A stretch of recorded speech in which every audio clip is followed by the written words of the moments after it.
Banged up Bengals getting ready for the Browns. Mike Petraglia inside Paycor Stadium. Here on Thursday, the Bengals began their on-the-field preparations in earnest for the Cleveland Browns Monday night at First Energy Stadium. Of course, the Bengals trying to improve to 5-3, put together a 3-game winning streak for the first time in 2022, coming off that win over the Atlanta Falcons 35-17 last Sunday. Bengals here on Thursday had 5 different players miss practice with various ailments. Probably leading the list, the 2 players leading the list, Jamar Chase on the offensive side of the ball.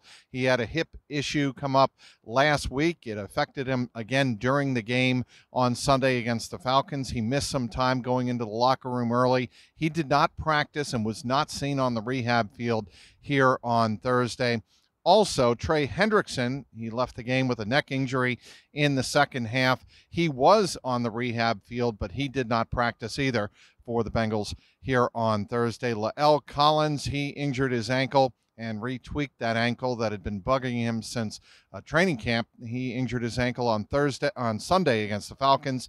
He did not practice here on Thursday. Also missing practice, Josh Tupou. He's been nursing that injured calf since the Saints game, and Stanley Morgan out with a hamstring. Limited in practice, Eli Apple, he has a hamstring issue, but again, he was at practice. And also Hayden Hurst, he was limited with both a groin and an ankle injury. Good news on the injury front for the Bengals. Logan Wilson returns to full participation here on Thursday. Of course, he missed the Falcons game after injuring his right shoulder against the Saints the week before. He was back practicing in full. And also Jeff Gunter, a defensive end for the Bengals, he was back practicing, fully participating in activities here on Thursday. So those are 2 good signs for the Bengals for Monday night. Of course, the Bengals will need as many weapons as they can muster up for Monday night, because the Cleveland Browns have a winning streak going against the Bengals, of course, dating back to the first year in Zach Taylor's era here with the Bengals, when the Bengals last beat the Cleveland Browns. Of course, the Browns swept the Bengals in 2020 and swept the Bengals in 2021. Now, that last game, of course, in week number 18, didn't really matter that much to the Bengals, didn't matter at all, because they had already clinched the AFC North division. Joe Burrow did not start in that game, but in the previous 3 Joe Burrow games against the Cleveland Browns, he has yet to record a victory, and that has been the subject of conversation here this week down at Paycor Stadium. Burrow asked that question again here on Thursday, and he said, I'd really rather not talk about the past. The past is in the past. We've got to worry about winning this game and really trying to start putting some distance between ourselves and the rest of the division. Of course, one of the more memorable games early on in the career of Joe Burrow, his second NFL start, as a matter of fact, in 2020, came in Cleveland.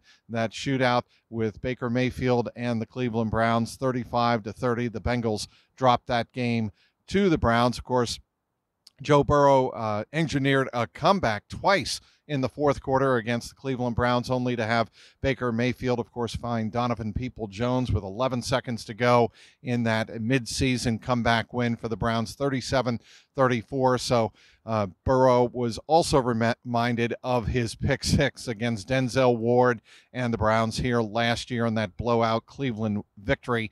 And when it comes down to it, Joe Burrow was saying here on Thursday, we can't give them the opportunity to gain momentum early in the game.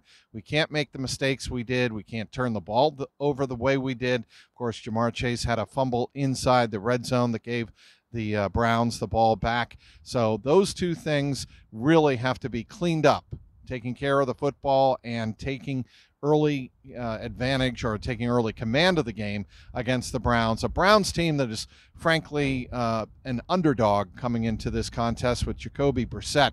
But Brissett has kept the Cleveland Browns in games this year. He was just last week 22 for 27 for 240 yards against Baltimore. And of course, the Browns had a chance to tie the game late, but had the field goal blocked by the Ravens, and the Browns come in with a 2-5 record. A win for the Bengals over the Cleveland Browns would knock them down to 2-6, lift the Bengals to 5-3. More importantly, the Bengals, as they have been reminded all week long, are winless in the division so far, losing to Pittsburgh at home and Baltimore on the road. They do not want to fall to 0-3 if they have any real hope of pulling away and winning the AFC North for a second consecutive season. That is the report here for Thursday afternoon. The Bengals tuning up and getting ready for the Cleveland Browns this Monday night at First Energy Stadium. We'll have you covered all week and weekend long leading up to the Monday night game on clnsmedia.com. Follow me on Twitter at Trags, Trags. And as always, click on that link below and follow me on the Jungle Roar on the Jungle Roar podcast YouTube page. Want to hear all of your comments, good, bad, and indifferent. Inside Paycor Stadium, Mike Petraglia, CLNS Media.